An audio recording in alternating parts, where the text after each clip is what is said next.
Welcome to Two Quants and a Financial Planner, where we bridge the worlds of investing and financial planning to help investors achieve their long-term goals. Join Matt Ziegler, Jack Forehand, and me, Justin Carbonell, as we cover a wide range of investing and planning topics that impact all of us and discuss how we can apply them in the real world to achieve the best outcomes in our financial lives. Justin Carbonell and Jack Forehand are principals at Validia Capital Management. Matt Ziegler is managing director at Sunpoint Investments. The opinions expressed in this podcast do not necessarily reflect the opinions of Validia Capital or Sunpoint Investments. No information on this podcast should be construed as investment advice. Securities discussed in the podcast may be holdings of clients of Validia Capital or Sunpoint Investments. So Matt, I really enjoyed the conversation you and Justin had with Corey Hofstein on our live stream, on the P&L for Purpose live stream. And he talked about like the 15 lessons, 15 years managing money, the 15 biggest lessons he has. Was that it? That was it. Kind of like one of those epic, I know people are like, I've been alive for 40 years. Here's 40 lessons or 50 or 20. And yeah, but Corey that was such a good list. He did like a much better job than anyone I've ever seen doing it. And it was good. It was kind of, some of it was stuff that would apply to all investors. Some of it was a little bit more in the weeds. It was a great balance. And for me, I operate this similar type, in the similar systematic world where Corey does. So they all hit home. And so we decided why don't we take two people that are much less smart than Corey, and why don't we come up with our own lessons, which seemed to make complete logical sense after hearing Corey do it. Yeah. If Corey could do it, we could at least do it poorly. Yeah, exactly. We could do a much worse version of it. So that's what we're going to do today. And I had actually written an article a long time ago where I tried to do a similar thing. I only came up with 5 in the article. But I tried to do something similar. So it was good to go back and revisit that. And, so today we're going to talk about some lessons we've learned throughout our careers and maybe how we think they apply to everyday investors. And yeah, I think it'll be cool to run through all of it. Yeah. And I think it's extra. We're the B-list version of the thing that Corey wrote. So by all means, go read Corey Hofstein's great 15 list. Listen to the P&L for Purpose cropped out episode where we just talked to Corey about his 15 things and kind of lightning round through them. But just jotting down some ideas to have this conversation with you right now, it's this is a worthwhile exercise. So listen to ours. I encourage you to go write your A+ version of this thing too, because this is really fun to think about. Yeah, and all of us exist in this investing world where you're never going to figure it out.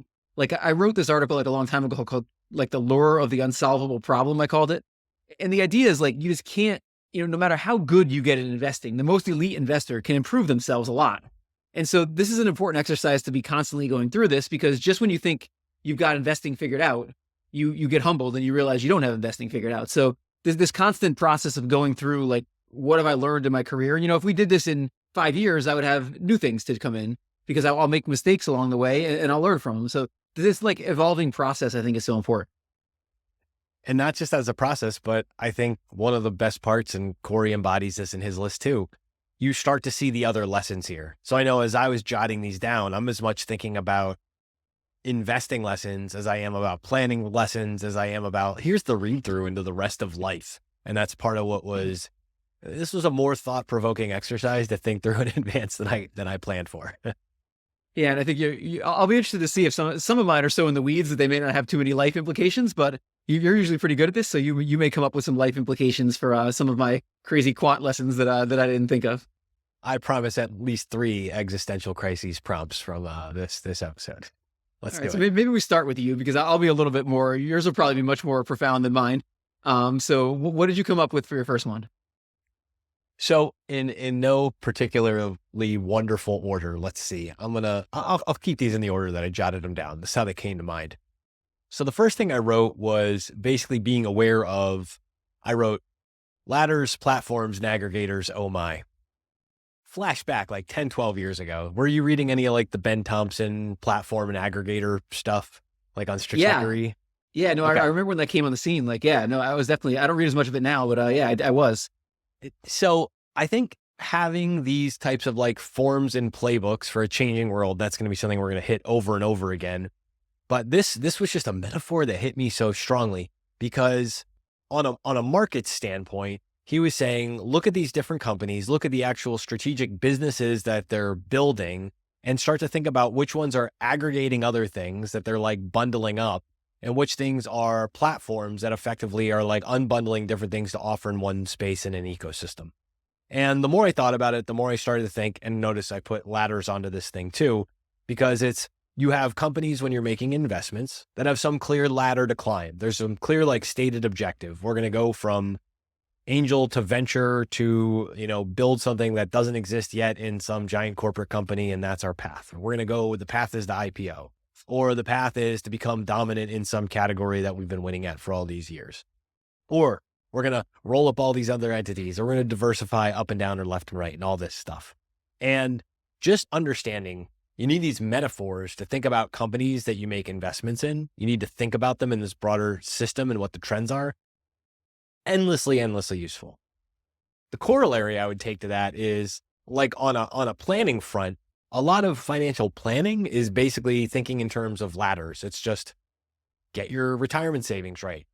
Understand the way that taxes work, which is to move up on the ladder where it's like pay less taxes, or move down on the ladder. Like, why'd you do that? You unnecessarily gave Uncle Sam money.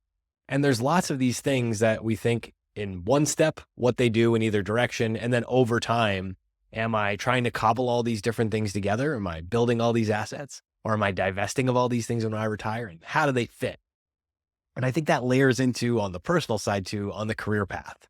And this is something that I felt being part of a bigger firm and then leaving to be part of a smaller firm, million times with clients. You're in a big firm, you got to understand how to climb the corporate ladder. You're at a little firm, you might be figuring out ways. Or you own your own company. You have an HVAC company or something. You got to think about, well, what do I want to do with my business? The same models, the same playbooks that the biggest companies in the world use, you can use to map onto your own strategies in markets, in your financial plan, in your career. Love that idea. Yeah, no, that's great. And when we were talking about ladders, I was thinking about this idea that, like, if the rungs below the one you're on are weak, that could always be in anything, like in investing and planning and life, that could always be a problem. And I think about that, like, when I construct investment strategies, like, I have to think about if I'm 3 levels ahead of where I should be, but I've got, like, just collapsing below me, I'm going to have major problems because I've missed something fundamental in sort of building up that I need in order to build that third ladder. And so that would be something I would think. I hadn't thought about it till you just said that, but, like, that's something I would take from what I've done as well is, there's been times in the past where I have not maybe got those first ones right before I try to keep moving up to the next step. Yeah. And as not a huge fan of heights, you don't want to find out you're up too high and you're not on stable footing. So same thing, you can make something delightfully complex. And how many investment strategies have we seen that are basically not on stable footing, but they get way up high and it's like, well, I haven't fallen off yet. But the higher you get, the rougher the fall. These are worth understanding. And when you're looking at strategies other people have built, that's important too, because you can hear a lot of people in our industry who talk about all this complex craziness. And if, like, all this complex craziness gets these easy, decisions at the bottom wrong, then none of it matters. Like, I was thinking about long-term capital, like that's an example of, like, something that just went completely wrong. Like, they had all this advanced stuff, but they had sort of missed something at the basic level in terms of what could go wrong. And so that blew up all the fancy stuff. It makes a huge deal to just have these types of models and metaphors in our mind to wrap around through all these things. I really love that you hit the ladder thing too. I still get modestly confused for 5 minutes every time I think of platforms and aggregators. I just sit back and, like, repiece it together. But just those 3 models alone make so much sense to me. All right. What about you? What's number 1 on your list? Yeah. So my first one, which I guess is a little bit in the weeds, but it's this idea of you can't unlearn what you know. And this is really important when you build investment strategies, because people always talk about data mining as a big problem. And it is, like, in my world, like, if I just keep running strategies until I find something that works, that's very problematic. Although in the age of machine learning, that people are kind of going the other direction with this. But just in general, if I just keep testing, I could eventually have a strategy where, I want all stocks with a PE below 14.2 and a return on equity between 17.6 and 17.9. And you could end up with some crazy strategy that just makes absolutely zero sense, if you data mine. But the other thing to keep in mind when you're building these strategies is when you start building them, what happened in the past. And that can be very dangerous. So for instance, if I go and build a strategy based on the last 40 years of data, like, I know stocks and bonds was the place to be. I know commodities was probably not the place to be. Like, does that bias, does that impact how I start constructing the strategy in the first place before I've even done any testing? Or I know value has struggled for a really long period of time. And that's the other thing I think a lot of people miss in our space is it's not just about avoiding the data mining. It's also about avoiding this idea, and you can't really avoid it, but I know what happened. Like I know the reality of the way things played out, and that can sort of bias the way I build a strategy and maybe develop something. Like if I did, develop something that just had stocks and bonds in it, maybe we're in for a decade long period where that type of thing not going to work. And, I wouldn't have known that. It's very hard. Like if I had biased my strategy initially into testing that way, it makes it a more challenging thing, I guess. This relates to me directly back to this ladders concept. And it relates to this idea of just because a ladder is in place, just because you ran the regression and you see this is the clear path to follow. This works. I get on the ladder at the bottom rung, I climb it to the top, I get out on the next thing. That's not always there. And it's not always there when you're building an investment thing because it can be the inherent bias that was in place. There's all sorts of obstacles that could keep you from following the exact same path of what worked in the past. And sometimes you just have to know that that might not be the ladder you're looking for. You might be looking for something totally different. You might be building from scratch. The bias that these clear pathways represent from the data, especially after you tear them apart as a quant, like that's a fascinating idea to me. Yeah. The other thing is like the problems we have as humans are everywhere in investing, no matter how you invest. And that's something a lot of people get wrong about people like me, is that we somehow have this system where like Jack has no impact on this and, the system just runs itself. Like I have to build the system. I have to decide when to change the system. And we'll get into some lessons around that as we move on. But this idea is, yeah, certainly by being systematic, you can limit some of that stuff, but you can't get rid of it. Obviously, I know what's happened in the past. I'm building strategies with that knowledge in my head. I can't remove it. So I could easily make mistakes because of that. I could easily make changes I shouldn't make. I mean, you have to trust the human behind it and not just the quantitative process. I thought I was getting Jack GPT though. Aren't you just? Maybe eventually you will.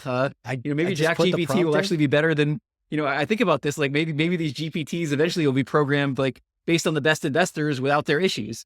And maybe there'll be some way that'll happen in the future. I mean, people smarter than me will figure that out. But, and if that's the case, Jack GPT is not the one you want to be, investing with. You probably want to come up with somebody, like Warren Buffett GPT or something like that. So the problem is my fear is it's like the things I want Jack GPT to be able to do to like solve all the problems of the world are great. If we can't do better than that, it actually becomes like my version of Matt GPT is basically my dog figuring out like when walks happen and other things. That's a much more solvable problem. If you could just give me, the piece of chicken from the refrigerator, take me on the walk, like that's really all I need of you. It's a really simple gig. So before we get too in the weeds with Jack's lessons, I think it's probably time to throw it back to Matt.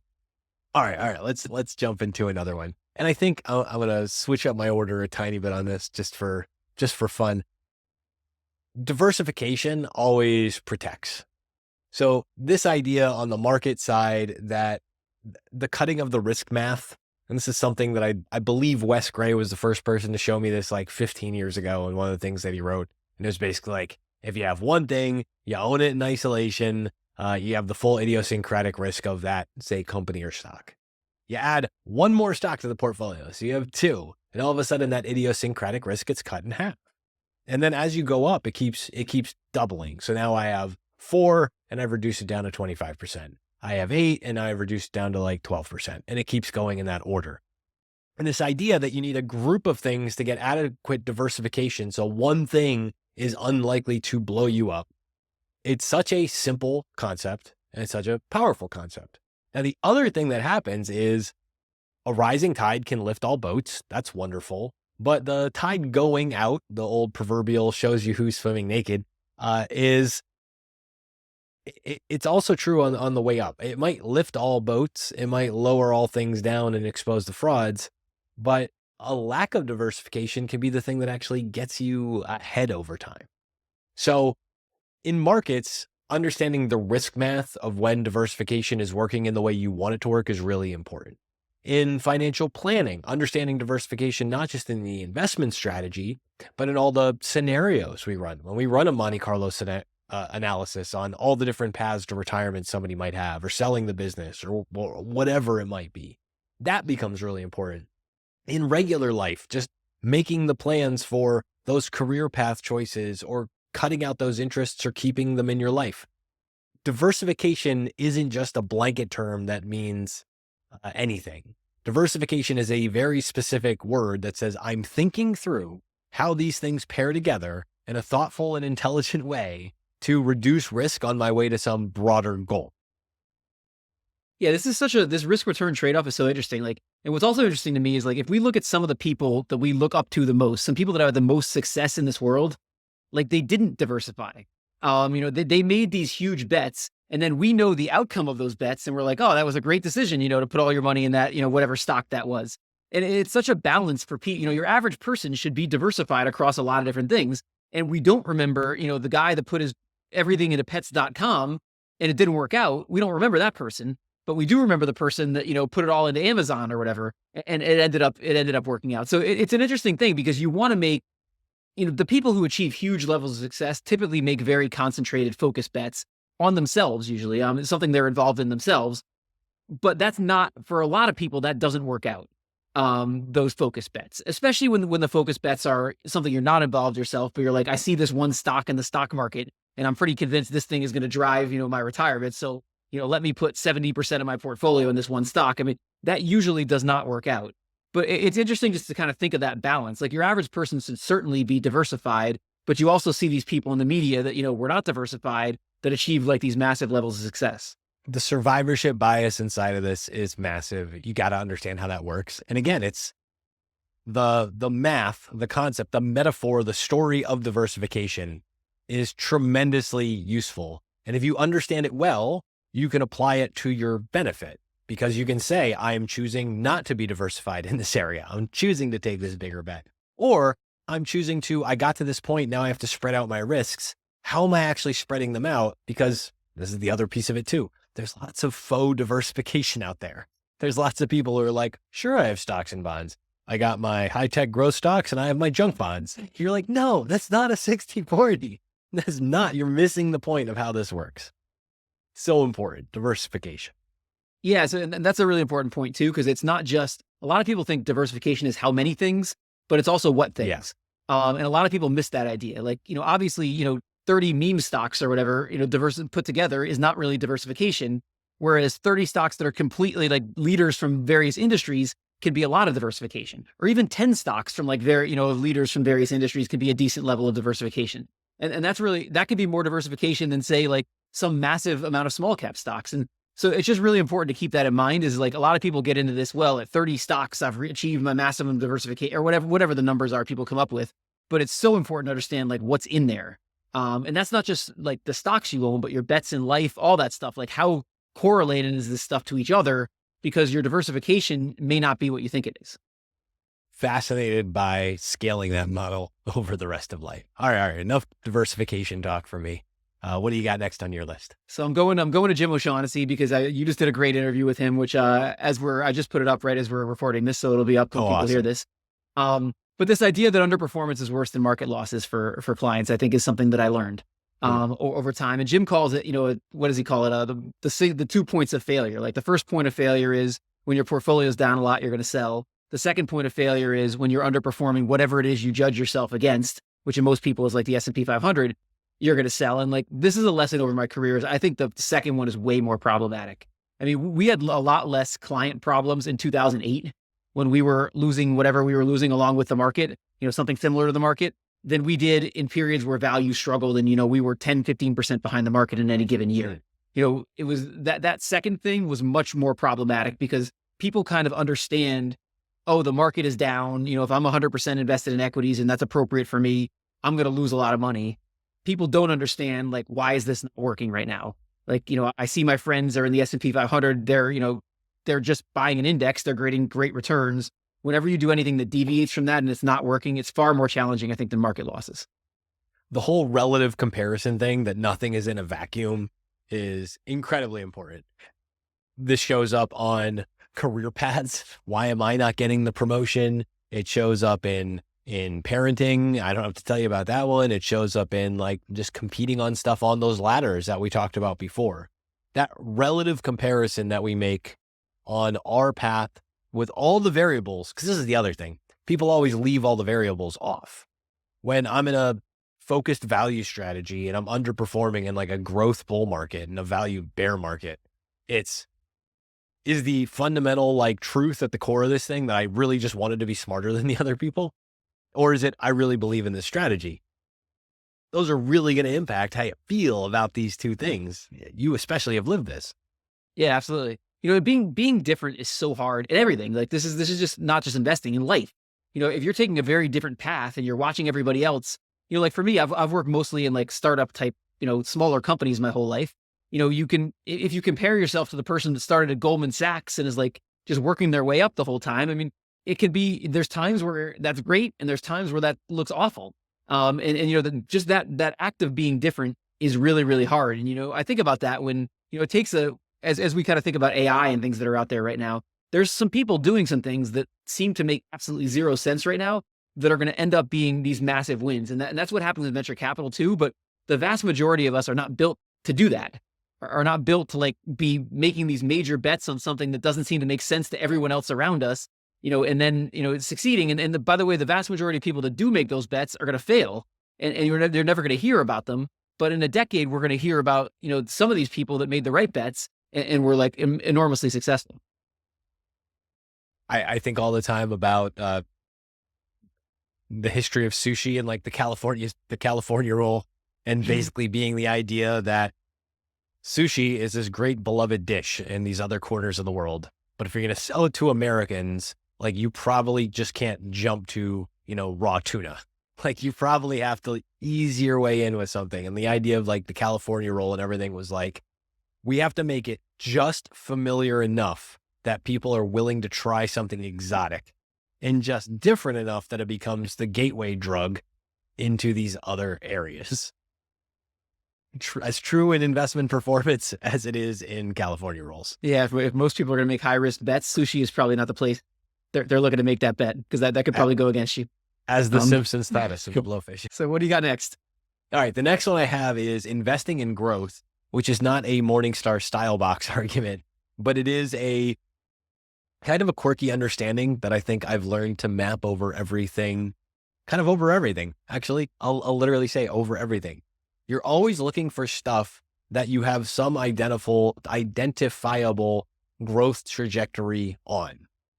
It's really hard if you're a value investor and you want to be smarter and you want to find the things that don't necessarily have growth, but you're looking for whatever it is.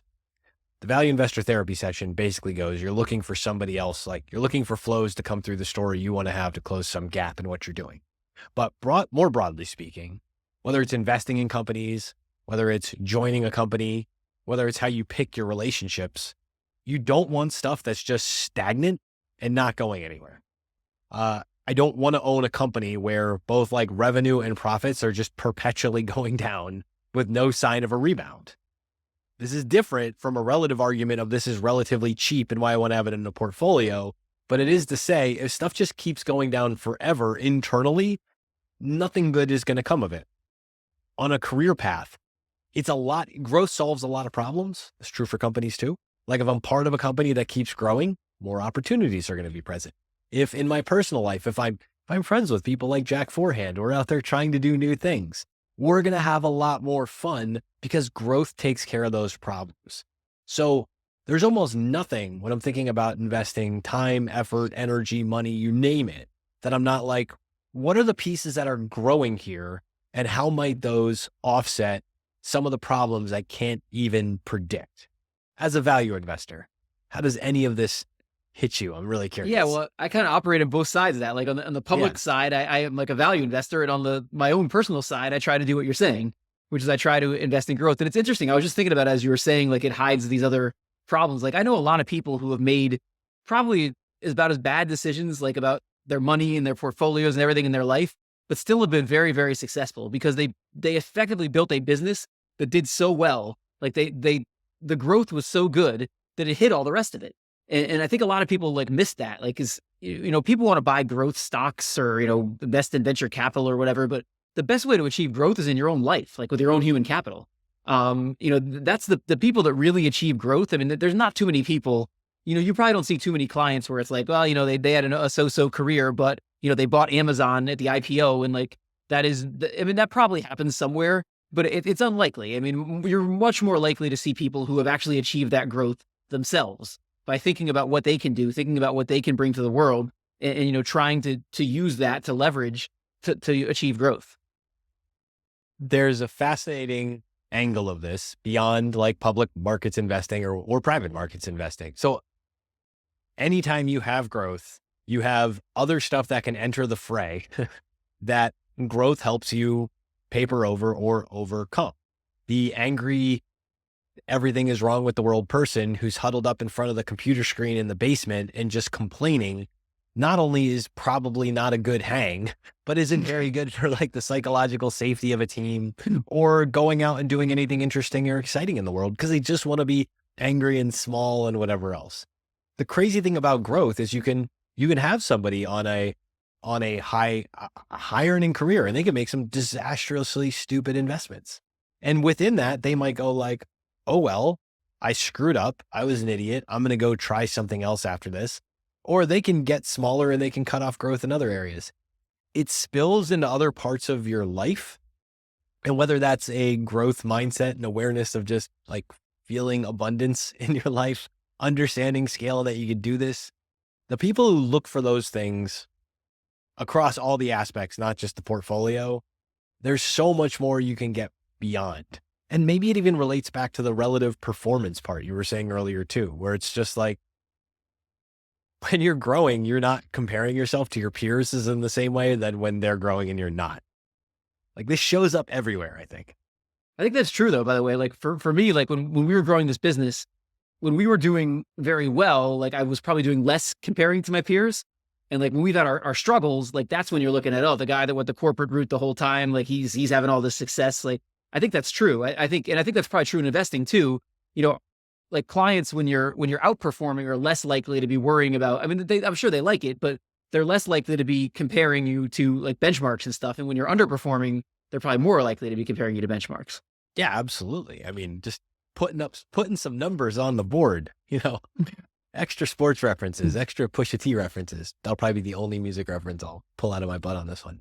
The idea of like, if you feel like something is good enough, if there's enough growth, you're probably not being distracted by other things. You might still be being distracted by other shiny things. I'm thinking about the draw to the meme stonks and the crypto stuff and some of the chaos in COVID that people were chasing.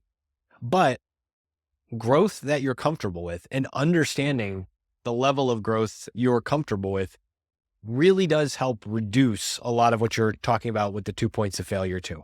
It really helps you step back away from being, this is good enough for me. And that's a huge thing. So as we move to my next one, this is one that next. This is one that I've kind of learned through a lot of mistakes over the years, but the lesson is when smarter people than you disagree, you don't have to have an opinion. And this kind of plays into, I actually had a similar lesson to what Corey had in your interview with him, and I believe he called it halfsies.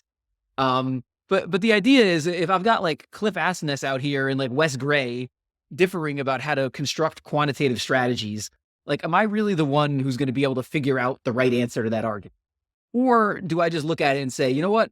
I'm not going to be able to have a better opinion than either one of them. Maybe I should take aspects of what both of them are talking about, and I should integrate that in. And Corey used the example that I use all the time too, which is, when you combine factor strategies together, you can do it in two ways. You can like look for stocks that have exposure to value and exposure to momentum simultaneously within the same stock, or you could just build your value portfolio on one side and build your momentum portfolio on the other side, and then you can just put them together at the end. And so there's, they call them the integrated, whatever. There's different ways you can name those things in our business. But the idea is, at a simple level, those are the two options you have. Well, how do you do it? Like, AQR feels one way, Alpha Architect feels another way. Like, how am I going to figure that out? And so what we've always done is we've always run both. We've always had one where we do it one way and one where we do it the other way. Or you could just have a combined portfolio where you do both of them together. It really gets at the same thing. But I just accepted at a certain point that I wasn't going to figure out what the right answer was to that. So I don't need to have an opinion where maybe smarter people than me have thought about this a lot and they disagree on that same issue. Not to make this way too philosophical about this, but I've been thinking about this a lot lately. Cognitive dissonance. So holding two competing ideas in your mind at the same time, and And the way Corey said it with halvesies, I think is what really started to dislodge this thought in my mind all the way. And I love, by the way, this advanced quant researcher like Corey used halvesies as his lesson. Yeah. I thought that was great. Oh yeah, yes, fantastic.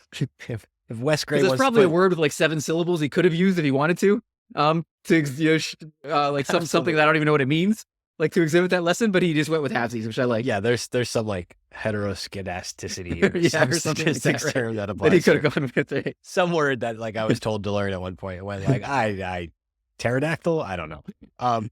So this idea of like holding two competing ideas in your head at one time, especially when they're two competing ideas from people that you respect. And I love the example you gave because, or even if you don't respect, because it applies too. I'm thinking of presidential candidates. Like you don't have to pick a team. You should pick a team when something matters to you, but there's a lot of time in life where you have two pretty good ideas with convincing arguments and you don't have to pick a team. And in those cases, like a valuation argument, it's okay to do halvesies.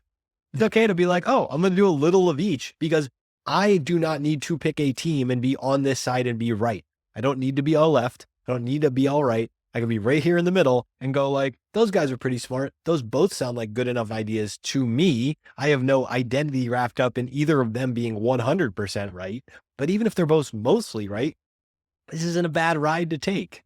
Like, do you kind of think of it that way too? Do you see it more broadly than that? Yeah, no, I agree. And this is so important, like in a polarized world, like politically or in investing or whatever, because you're not going to have the people that are saying like, go down the middle, take the middle road. You're going to see the people crazy on both extremes telling you this is the only way to think about the world. You've got to think about it this way. And so it becomes even more important to look at it this way. Whether it be politics, whether it be investing, because you're not going to see people like the people on CNBC. They're not going to bring the guy on who's just like, oh, let's just split the difference. I don't have a strong opinion one way or the other on this. They're going to bring on the people that are screaming and yelling on both sides of it. Yeah, this whole idea of, because usually what happens, you have a table pounding argument on either side. And that's part of what makes it interesting. That's what makes for good headlines. That's what makes for good media. That's like the whole reason we have the breaking news podcast we do with Ben Hunt, is because the table pounding argument is what grabs our attention. However, and it sells ads, let's be honest. So if you can say these things are able to exist without me, the individual, having to pick that team, without me having to take like every single last dollar I made and put it into, I don't know, like the AQR small cap value fund or something, which even they would tell you not to do, to go, okay, multiple things can exist. It's okay if they do. And if I don't have a personally invested reason to be as right as or only on the team of one of these guys, figure out a way to split it up. Do you feel like, does it tie back to the whole diversification thing in some way to you? Is there a connection here? If you think about it just in factor terms on value, you're diversifying between two approaches to the same strategy. Is that? Yeah, no, that's right. When you construct value strategies, this stuff is really important as well. Because there's all kinds of debate within the space I operate in about like, well, is this ratio the right ratio or is that ratio the right ratio? And, you really don't have to have that argument in the real world because you can use some blend of these various ratios. And so it really works everywhere. I mean, there's certain things in life, I guess, where you can't, where you have to have an opinion one way or you have to go one way or the other. There's this middle path doesn't exist, but it seems like in most things I've done in my investing career, the middle path does exist. And like in most things in life too. I mean, obviously there's political views on this side and on that side, but usually there is some way to bridge those political views to think about there's a compromise that includes aspects of both of those things. So I think this works most of the time. It doesn't work all the time. And you can't get so far down there where you're not doing anything or you're not making any bets or you're not doing because you've just, diversified everything. And, suddenly like they talk about all the time, like if you diversify everything, you end up with an expensive index fund. Right. You're basically like, you end up with a risk-free rate effectively. If you really diversify everything like all the way across, like you end up with basically you're getting the risk-free rate doing all kinds of complicated stuff that, you don't need to do. You have to take risks. I mean, risks have to exist, but you could also think about if I take risks intelligently, if I blend things together, that can be a smarter way to do things.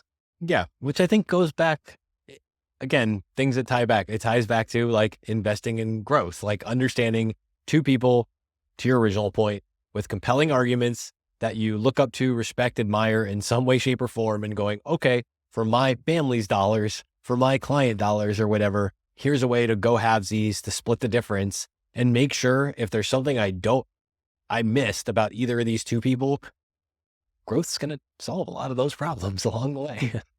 Yeah, the other one thing I would say is when you don't, sometimes going back to our idea about like the guys that build the companies that end up being like really successful, sometimes when you don't go halvesies, you pick the right thing and you're really successful, and judging that can be a challenge for people. So like, for instance, if I'm doing trend following or something and I pick the exact right moving average, or Corey was talking about the immaculate rebalance with the research affiliates.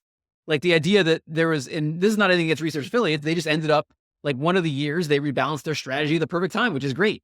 That they achieved a great outcome, for their clients by rebalancing at the exact right time.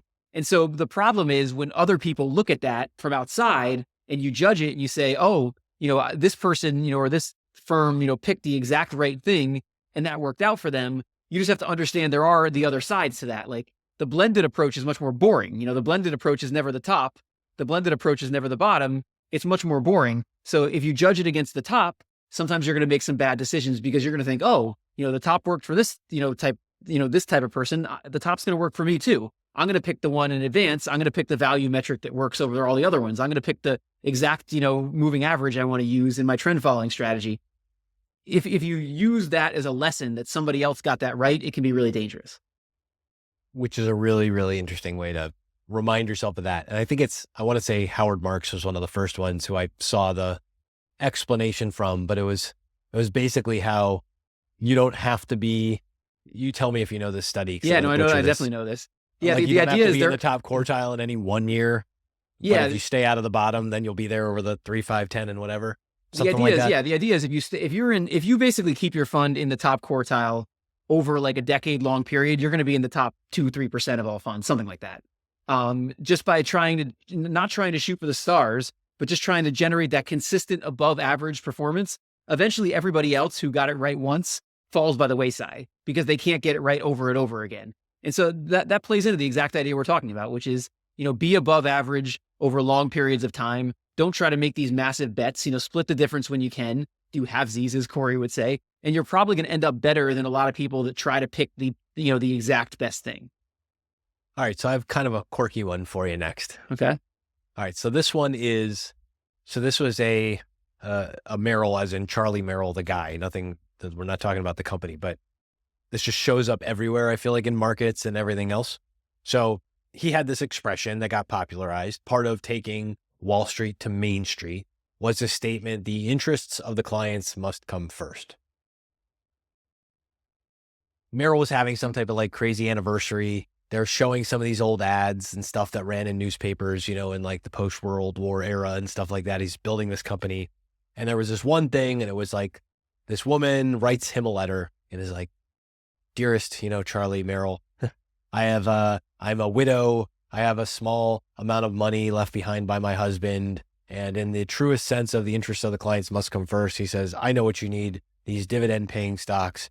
Here are the railroads and tobacco companies and utilities or whatever else to buy. And you read it and you're like, okay, that seems like sound stable advice from 2010 or whatever, America. And then you start to go like, I wonder, like, how do you pick that list? Like, where'd that come from? Did he go to like the research department? I guess that didn't really exist yet. And then you start to look at it and you're like, oh, well, they were, they led the offerings on these companies. Mm-hmm. Oh, who's the biggest holding in these companies? And start to peel through old filings. You're like, oh, well, he was the biggest holder in these companies. And then you start to realize, is he just kind of like unloading his book on a widow and then using it as a marketing campaign to bring this to Main Street? And I have no information if the widow did poorly. These could have been amazing investments for her. She could have done like, maybe that's Warren Buffett's mom. I don't know. But all I do know is this idea of people will say stuff in the industry and their actions aren't always exactly in line with the way they're presenting it to you. I relate this constantly back to this commonly referred to as the principal agent conflict, but it basically, this is the way I remember it, which is very stupid, but maybe helpful to somebody else besides me. The principal agent conflict in a nutshell. A principal problem is like you're a student and there's a principal of the school. You are in their house. It's the Rorschach and Watchmen thing. Like, it's not that like you're locked up in here. It's that you're locked up in here with me. The principal gets to deal from their own book. They get to deal from stuff they have. It's Charlie Merrill saying, you should buy this stock. And oh, by the way, I'm going to be the one who sells it to you. That's a principal transaction. An agent transaction, think Jerry Maguire, think sports agent, think somebody representing the interests of somebody else. They are not the principal in the school who has, the kingdom lording over you. This is somebody on the outside. This is mom coming in and saying like, no, principal, or whoever your person in life is defending you from these things. Someone who's going to put your interest first because they have a vested interest or a fiduciary obligation or whatever it is to say, I'm looking out for you on this transaction. We can buy this, but we're not going to buy it from the same person who's recommending it as who is selling it to us. When I go to the car dealer, that's a principal transaction in many cases. The dealer owns the car and it's being sold to me. Of course, it's the greatest car ever. When I have a real estate agent potentially representing me in a transaction to buy a piece of property, that property exists, hopefully, on the market. And there might be other agents involved to help represent both sides and do this party. This shows up over and over again with everything in life. It's all of marketing. It's all of the other stuff when we talk about the psychology. Unpacking who's a principal, who's an agent, who's selling who, what, and why, and knowing if you're taking care of people, if you're in the advisor seat or if you're in the allocator seat, what are you doing to just always make sure you put those client interests first? Easier said than done. What do you think? Yeah. Well, a couple of things I was thinking. One, I was thinking like, whenever you see like large institutions, this is not any specific institutions, you see this all the time with all kinds of companies, like the ad is always some derivation of where the client always comes first or something. And those are usually the ones that are most problematic in terms of like the client coming first. Always the most problematic because the shareholders come first in every publicly traded company, pretty much definitionally. Like so, we were meeting with one of these more, it wasn't like a wirehouse type thing, one of these types of companies. And they were just explaining we were meeting with them just for something else. And they were explaining like how their fees work. And they were just saying to us, they had like, it was a firm that does financial planning or sort of. And they were talking about their 1.5% financial planning fee. And they're like, that's just our standard financial planning fee. But they're like, we just break even on the asset management. And so, but when you dug into it, what it turned out was they had a 1.5% financial planning fee and they had a 1% fee on the asset management. And that's what they considered breaking even. So they were effectively charging 2.5% to their clients. And they had some guy in another room was like running the asset management strategy. And also, by the way, using ETFs and stuff that also had a fee associated with it. And so it was just like, that's the kind of stuff you have to be careful about. And to your point, I mean, you always have to ask, in this business, you always have to ask the questions of the people you're dealing with, no matter what it is. If it's me or Matt, or if it's anybody, like, how do you make money? Like you said, do you own these things you're like selling to me? Like, what is your incentive here? Like, all of those questions are so important because although the industry has gotten way, way better than it once was, I think. Way better. Like the boiler room stuff is, I mean, I think that still exists. We've seen a little of that, like in people we've met with, but it's definitely the exception. The boiler room stuff is definitely the exception now, but it's still always important to understand, like, how is the person I'm dealing with? Like, what position are they in? How do they make money? What are they selling to me? What is their incentive to sell it to me? Those are also important questions to ask. I think in line with people will often feel like they can ask, why do you cost what you cost? How much do you cost and why? The continuation question to that I personally like to ask others, and I love when people ask to me, and sometimes I'll just answer it. When he asks me this question, it's like, no, that's not what you want to ask. You want to be asking, how do you create more value than you cost? Because that's really the reframe you always want to have here. What is this person doing? If they're saying that my best interest is coming first before their profit margin, and hey, like, let's be honest, like, we are not communists. If we're doing business with people, usually we want them to stay in business, which means they have to have a profit margin and an incentive to be in that business. There's lots of places where that market truth has been lost, and that's disastrous. I want an industry to have adequate profits to attract the right people to work in that, to do this work. Like, that's part of this equation too. But how do you create more value than you cost? If you are an active manager, there's ways. You can give me 50,000 examples, I'm sure, that we can start to say, are you a closet indexer, or are you actually taking some type of risk that's different? How do you weight this and think about it in any terms? Yeah, well, that closet indexer point is so important because you still see a lot of that type of stuff going on. Like, you see a lot of firms that have very high fees and look a lot like the index. And looking a lot like the index, there's absolutely nothing wrong with that. Most people, to be honest, should look a lot like the index because, to our point earlier, it's hard to look different than the index. The problem comes in when you put that variable together with the fee variable. So if I'm charging you 1% and I look very similar to the S&P 500, my chances of adding value, back to your point about like, are you adding value? My chances of adding value relative to the S&P 500 are very low because I'm not different. Now, when you try to add value by being different, you have to understand, like, a lot of people, we know the numbers long term, what is it? 90% of active managers underperform the S&P or whatever the numbers are. Most people that attempt to look different don't achieve that. And some of them don't achieve it because of what I said before, because of fees, because they basically have built a similar portfolio and charge higher fees. And so they've made it so they have no chance. Other people, the thing they do that makes them look different doesn't work.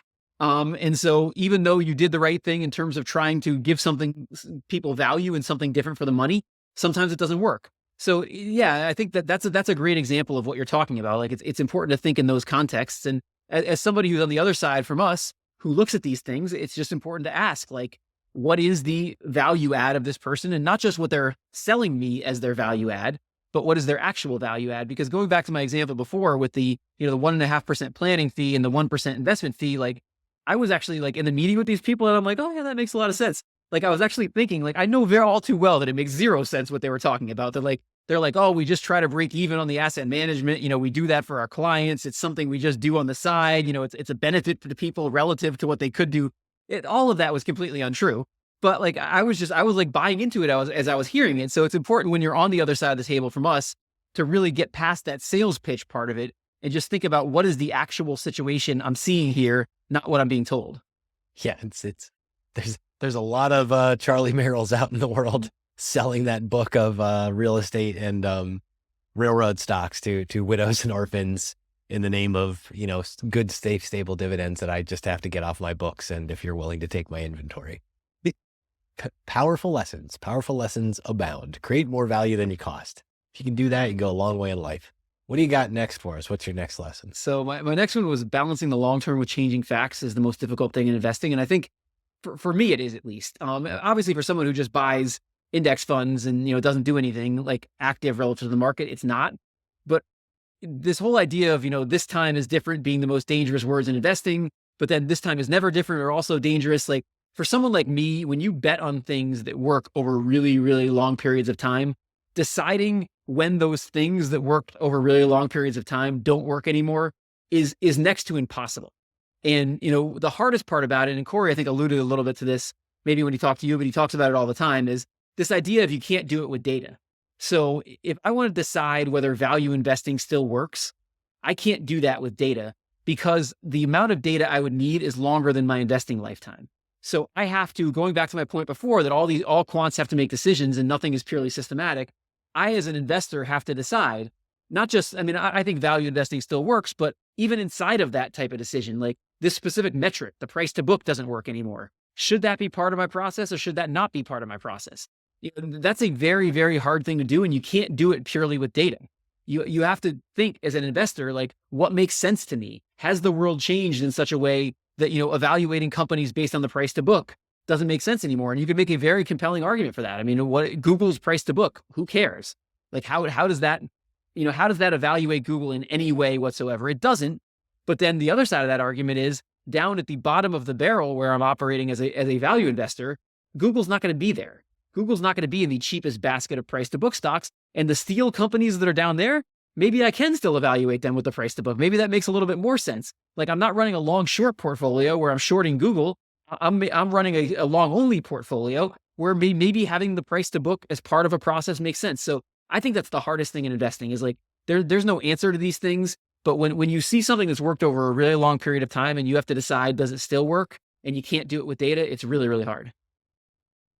So I don't think I'm cheating, but it's just too clean of a segue. I want to jump into the next thing I said and use it to kind of validate this because I have to ask a question back to you on it. So the last one that I had was that everything ends. And it's this idea that I'm going to pick on like price to book for a second. it's not that price to book has died. It just might be price to book in the way you use it has died. It might be, again, like you can't really use it with Google. You can Google about why you can't use it with Google if you're really interested. These things, and learning to accept that on a long enough time horizon, stuff is going to change, the perspectives are going to evolve, and you have to be comfortable with putting things to bed. You need a reason for putting them to bed. And I think that's one of the points that's why I wanted to bring this up and kind of ask you this too. But you have to, so maybe this is what I'm asking you. It's like you have to simultaneously expect these things to die off so that you're not so married to them that you're just accepting them as like ironclad rules. How do you balance this? Yeah, no, it's really, really hard. It's, you do expect, obviously you like the risk-based explanations for these factors, not getting in the weeds too much, but I like those types of things because it's harder to arbitrage that away. So if I feel like there's a risk-based explanation as to why it works, I'm probably less likely to think it's going to die. It's very easy to explain why there's a risk-based explanation for value. I mean, people have endured torture to own these value stocks. So, I would feel more comfortable with that going forward. But to your point, it's just very, very hard to figure out, like, this thing has worked for a really, really long period of time. I know that a lot of things that work for very long periods of time are going to die at some point. But I also know that the majority of things that have worked for a very long period of time probably will keep working. Like if I have these long-term lessons I have in investing in terms of what works, most of that, because of the behavior of human beings and because of a lot of other things, most of that stuff will stay the course, stand the test of time, but then the subset of it won't. And it's like that balance is so hard to strike in the real world. Like does this thing, and it's also, by the way, it's interesting on the price to book point. And I think it was Cliff Asness who made this point, but the idea is if the price to book is dead, like if I can short, all the low price to book stocks, then the price to book is not dead. Right. Basically when it tells me nothing about what's going to happen in the future, that's when the price to book is dead, when it has nothing to do with the future of returns of stocks. So it's interesting, like to some extent, the price to book wasn't dead. It was just working in the other direction, for a long period of time. So yeah, I wish I had like more insightful arguments on this, like in terms of how you figure this out. I just think it's the hardest thing in investing. And so some things survive this. Like the idea that you get a risk premium for investing in stocks probably is something that's going to stay the test of time. It's probably not something that I have to challenge that often. I mean, there's very strong reasons why if I invest in these businesses, I should get a risk premium over the risk-free rate over time if I provide financing to these businesses. So like, I think but when you get into the weeds of the type of stuff I do, it's very, very hard. I mean, I wish I had a great answer as to how to do it. So I'm amending my last rule here. It's everything dies or everything ends, but the way you think about this is you have to take it to extremes. So when I'm thinking about the end of something, so if I'm doing financial planning and I'm thinking about end of life, I'm thinking about, we talk about this a lot, like at the end of the day, every asset you save is either going to be consumed or gifted away. That's a way to take that knob, turn it up to 11, take it to an extreme to understand it. Price to book is dead. Okay, price to book is dead means price to book doesn't work at all. It doesn't mean the point you just made, where actually price to book worked in the other direction.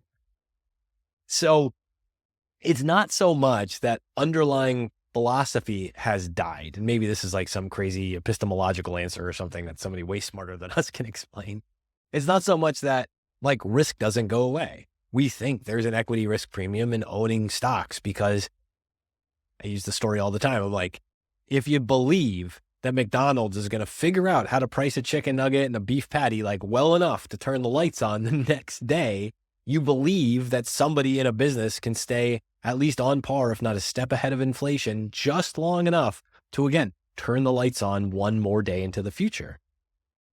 There's the underlying truths that are there, but as we're grappling with how to weight them, how to diversify them in our portfolio of investments and in our portfolios of life, one of the best exercises we can do is make extreme arguments with them and kind of test out those parameters.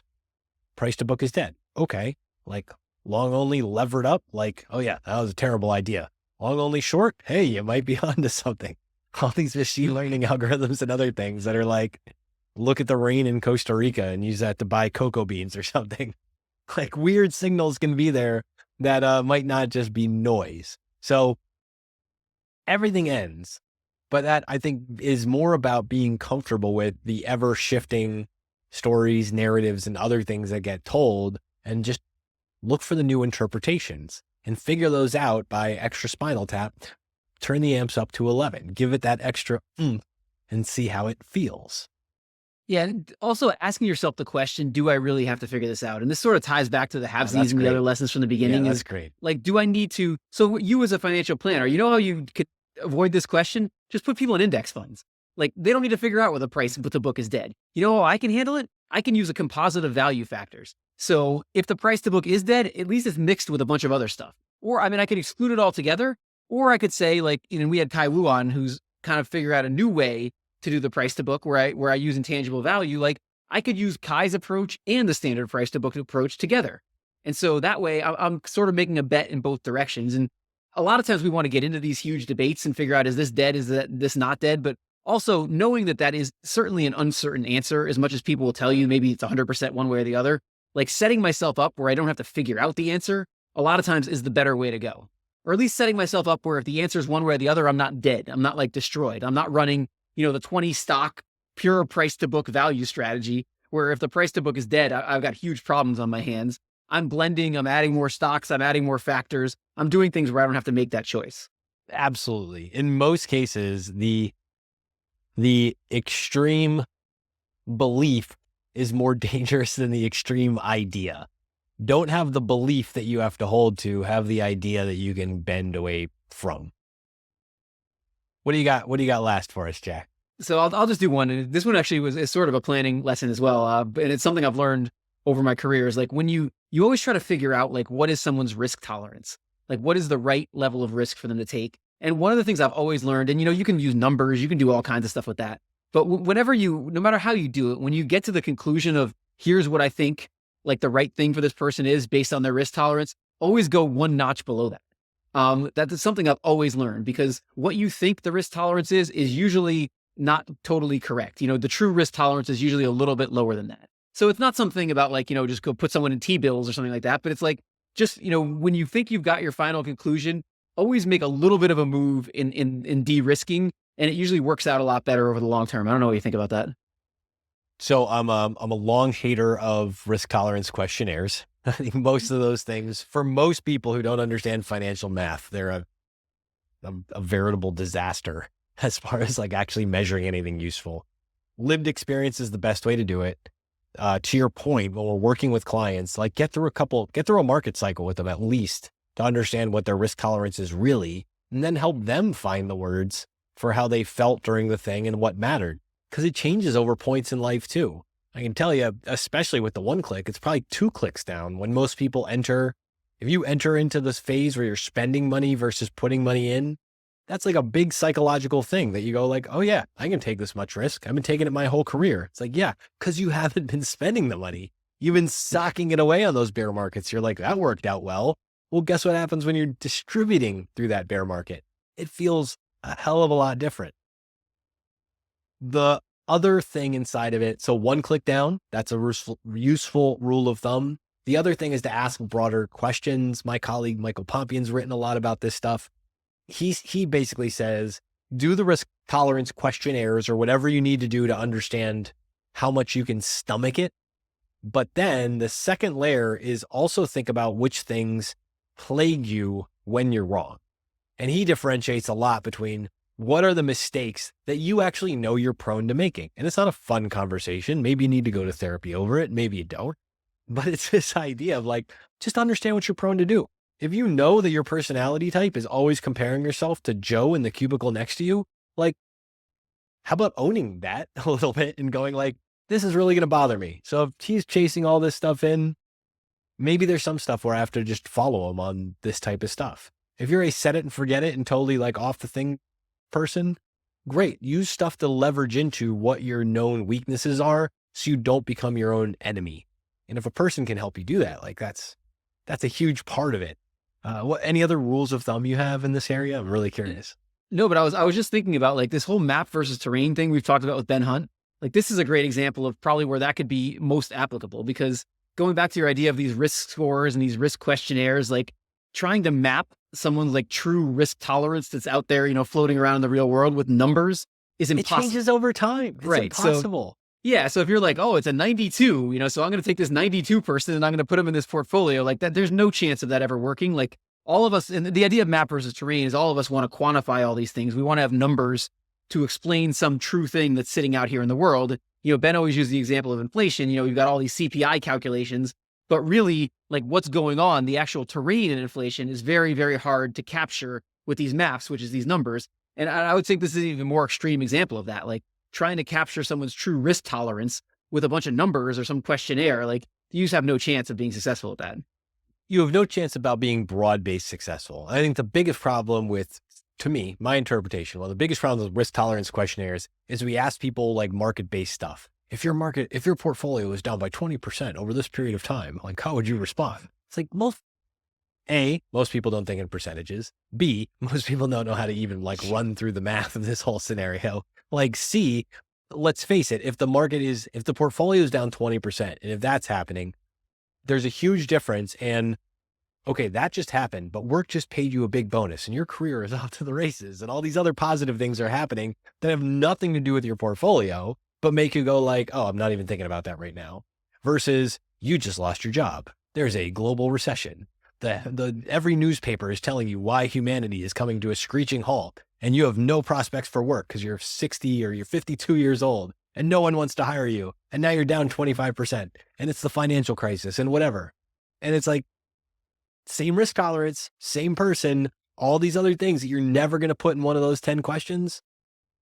That can really mess a person up. That's the stuff. Those risk tolerance questionnaires are some of the people that I met for years after the financial crisis who you'd start to talk and they'd be like, well, we went to cash at the beginning of 09 or at the end of 08. And we've been sitting here earning zero in a savings account for 10 years or whatever. Like there's a danger in thinking you can just make stuff simple. So the map terrain argument, I think is really useful again here because it helps you understand you got to be the cartographer of your own experience. You need other people you trust to help you navigate those paths. Yeah, that question about what do you do if the market's down 30%, pretty much everybody's like, oh yeah, I understand long-term investing. I understand. No one's going to be like, what I'm going to do is completely panic. I'm going to sell everything. I'm going to melt down. I'm going to go in the basement in the fetal position. I'm going to call you. I'm going to fire you. Right. I'm going to find your children or tell them what a horrible person you are, how you lost our money. Like nobody answers that. So like, it's the whole idea. Like until you're in that experience, until you're in 2008, good luck answering on a question like what you're going to do. And some people do stay the course, by the way. So some people actually answer the question correctly and they do stay the course. Right. But then there's another subset of people that say that on the questionnaire and then their actual reaction in the real world is very, very different than that.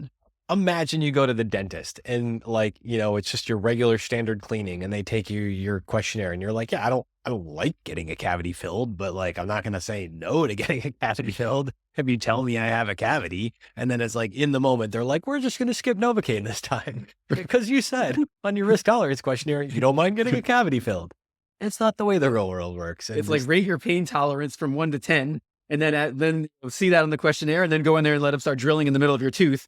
And we'll see what your real pain tolerance is. Yeah, these are cute efforts to draw cutesy maps, but whatever. Luckily, most of the industry seems to be aware of these things these days. And did we really do it? Did we just cover 10 things? We did. I think I'll have to count them after the fact. So the title might say 9 things or something like that. I don't know. I had way more than we ever got through here, but yeah, I think that's probably a good thing to wrap up on. And after an hour, people have probably had enough of us. So hopefully, people learned something from this. I know I did. From your lessons. So, yeah, thanks everybody for joining us. We'll see you next week. Thanks, Jack. Hi guys, this is Justin again. Thanks so much for tuning into this episode. You can follow Jack on Twitter at @PracticalQuant.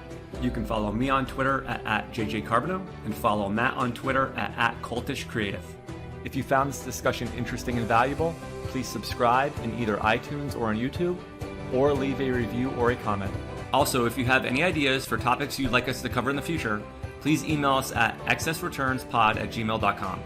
We would like this to be a listener-driven podcast and would appreciate any suggestions. Thank you.